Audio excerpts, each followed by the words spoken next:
దేవుని కృపావాక్యం వింటున్న మీ అందరికీ ప్రభుపేట వందనాలు.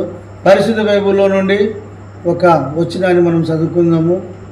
1 పేతురు 3వ అధ్యాయము 17వ వచనాన్ని చదువుకుందాం. మీరు మంచి విషయంలో ఆసక్తి గలవారైతే మీకు హాని చేయగలవాడు ఎవడు. ఇక్కడ చక్కటి 2 మాటలు మనకి దేవుడు తెలియజేస్తున్నాడు.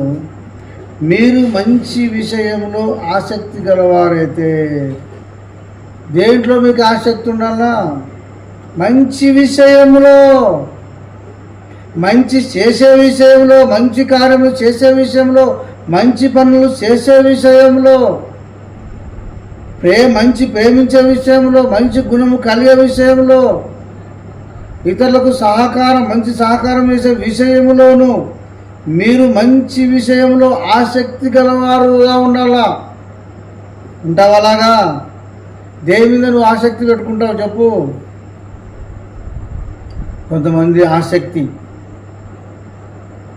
డబ్బు సంపాదించాలని దాని మీదనే మనసు,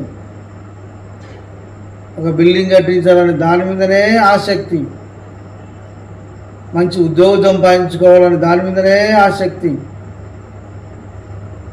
అది ఉండడం మంచిదే, నేను లేదనను. కానీ మంచి విషయంలో కూడా ఆసక్తి గలవారైతే, మంచి విషయం కూడా ఆసక్తి కలిగి ఉండాలా. కీడు చేసేవాడుగా ఉండకూడదు, మేలు చేసేవాడుగా ఉండాలా. ఇతరులకు మంచి చేసేవాడుగా నువ్వు ఉండాలా. మంచి చేసే విషయంలో ఆసక్తి గలవారైతే ఆసక్తి కలిగి ఉండాలి. మంచి చేయాలని ఆసక్తి ఉండాలి. ఓ మనిషి ఆకలి ఉన్నాడు, ఆ మనిషికి భోజనం పెట్టాలి. ఆసక్తి నీకు ఉన్నట్టయితే ఖచ్చితంగా నువ్వు పెడతావు. ఓ మనిషి హాస్పిటల్లో ఉన్నాడు, ఆ మనిషిని పరామర్శించి ఆ మనిషికి ఏదైనా సహాయం చేయాలని ఆసక్తి నీకు ఉన్నట్టయితే ఖచ్చితంగా నువ్వు వెళ్తావు. ఏదైనా సరే ఒక మంచి పని చేయాలని ఆసక్తి నీకు ఉన్నట్టయితే ఖచ్చితంగా నువ్వు ఆ పని చేస్తావు. కాబట్టి మంచి పని చేసే విషయంలో ఆసక్తి కలిగి ఉండుము. దేవుని నమ్ముకున్న నీవు ఇతరులకు మంచి పనులు చేయము. 1. 2 మీరు జ్ఞాపకం చేసుకున్నట్టయితే మీకు హాని చేయగలవాడు ఎవడు. నువ్వు మంచివాడుగా ఉన్నట్టయితే నీకు ఎవరు హాని చేస్తారు చెప్పండి. చాలామంది అంటుంటారు, వాడు మంచివాడు కాదు, ఈడు మంచివాడు కాదు, ఆయమ మంచిది కాదు, ఈయమ్మ మంచిది కాదు అని చెప్పేసి అంటూ ఉంటారు. వాళ్ళు ఎందుకంటారు నువ్వు మంచిది కాదని? నీ ప్రవర్తన బాగాలేదు, నీ బుద్ధి బాగాలేదు.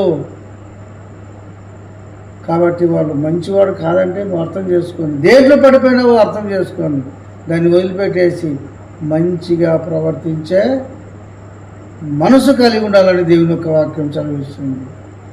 కాబట్టి మంచి విషయంలో ఆసక్తి గలవారైతే ఎవరు నీకు హాని చేస్తారు చెప్పండి. మంచి వారికంట ఊరి నిండా చుట్టాలి అంట. మంచివాడైతే 50 కుసుందరబ్బా అంటారు, ఇది తినబ్బా అంటారు. మంచివాడంటే ఏమి ఎంతవరకైనా వస్తారు, ఎంత సాయమైనా చేస్తారు, మంచివానికి ఎంత మేలైనా చేస్తారు. నువ్వు మంచి రీతితే మంచిదే కోస్తావు, నువ్వు చెడ్డ రీతితే చెడ్డదే కోస్తావు. ఓ మంచి కొట్టినా కూడా సరే కొడితే నీ ఓర్చుకున్నావు అనుకో, ఏమి వాడే నీకు అభిమానం అయిపోతాడు.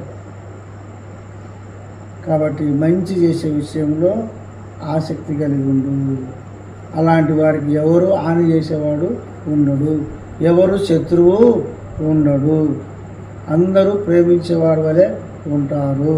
ఈ వాక్యం వింటున్న నీవు కూడా అలాగే ఉండాలని దేవుని సేవకుడుగా నీకు తెలియజేస్తున్నాను. ఈ మాటలు దేవుడు దీవించును గాక. ఆమేన్. మొదటి మాట, మీరు మంచి విషయంలో ఆసక్తి గలవారైతే 1. 2 హాని చేయగలవాడు ఎవడు. ఈ 2 మాటలు దేవుడు దీవించును గాక. ఆమేన్. ప్రార్థిద్దాం. కన్ను ముచ్చుకోండి. పరిశుద్ధుల తండ్రి, నీ వందనాలు, స్తోత్రములు. ఈ ఉదయకాలం ఈ వాక్యం వింటున్న బిడ్డలను దీవించమని, వాళ్ళ కుటుంబాలు బలపరచమని, వారు చేస్తున్న పని అంతటి మీరు దీవించమని యేసు నామములో ప్రార్థిస్తున్నాం తండ్రి. ఆమేన్.